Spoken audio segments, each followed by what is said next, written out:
Hey everybody, how's it going? Welcome to NoDQ&A video right here on youtube.com/NoDQ&AV, and as always, NoDQ.com. I just wanted to mention this real quick before I begin. The top 25 feuds in WWE history list is now complete.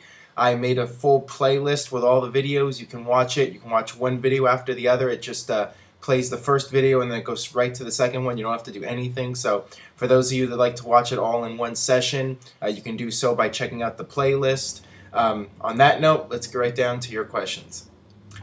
This first one today comes from Chaos Theory Jack. Hey Aaron, do you think that the Shield, although they worked with Paul Heyman, could be secretly with John Cena and they will cost The Rock the title at WrestleMania and create a modern NWO as thus finally turning Cena heel? Please answer in video. Well, that's certainly an interesting idea. One problem with it is that it wouldn't make a whole lot of sense when you consider the fact that the Shield already attacked John Cena. And for him to be in cahoots with them all along, that would not make a whole lot of sense. But then again, we've seen that time and time again in WWE and WCW, you know, when Vince Russo would do these swerves and they wouldn't really make a whole lot of sense. So, I mean, it could happen, but I don't see that being an outcome of WrestleMania this year. I think that John Cena is not going to turn heel. You know, we talk about it year after year after year, but there's no sign that WWE is interested in turning John Cena heel. It would be a huge surprise if John Cena was to turn heel and form a faction with the Shield. That would certainly be a major shock to everybody. But I see the predictable outcome. I see John Cena getting his win back on The Rock this year and continuing to move forward as the face of WWE, and I think WWE doesn't feel it's time to turn him yet, and a lot of us would disagree, but you know what? WrestleMania is going to do huge business this year. John Cena continues to be their top superstar, and he still sells the merchandise, and he's still a big deal to a lot of young fans and women, and the men go to the shows and you know, they say they're going to ride or whatever, but, you know, they complain and they keep watching. So WWE feels that, you know, they're just going to milk John Cena into the ground as long as they can. All right, this one comes from Gregory CD1. Hey Aaron, please answer in video. Do you think it is fair to say the Ultimate Warrior versus Triple H at WrestleMania 12 was the biggest squash match in WrestleMania history? Yes, the same match where Warrior no-sold Triple H's pedigree and defeated him in less than a minute.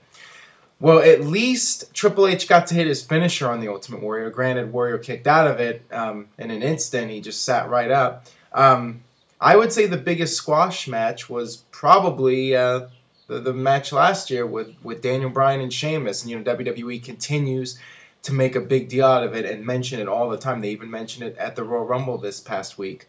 You know, Sheamus defeating Daniel Bryan in 18 seconds or whatever it was, and Daniel Bryan didn't even get a move in. I mean, that's how quick it was, and it was for the World Heavyweight title too. So for Daniel Bryan to have all that momentum as world champion, go to WrestleMania, and then just lose it with one move, I mean, to me that nothing will top that for being the biggest squash in WrestleMania history. This one comes from Little Dizzle 4000. Hey Aaron, I'm a big fan. What did you think about Tensai turning babyface? Do you think he will ever drop the Japanese gimmick? Please answer in video. Well, he's got the Japanese symbols tattooed into his face, so it's kind of hard to, you know, completely drop that aspect of his character. I'd love to see them just drop the name and just let him be Matt Bloom at this point. I mean, no point in him going back to being Albert or being A-Train again, or even being Tensai.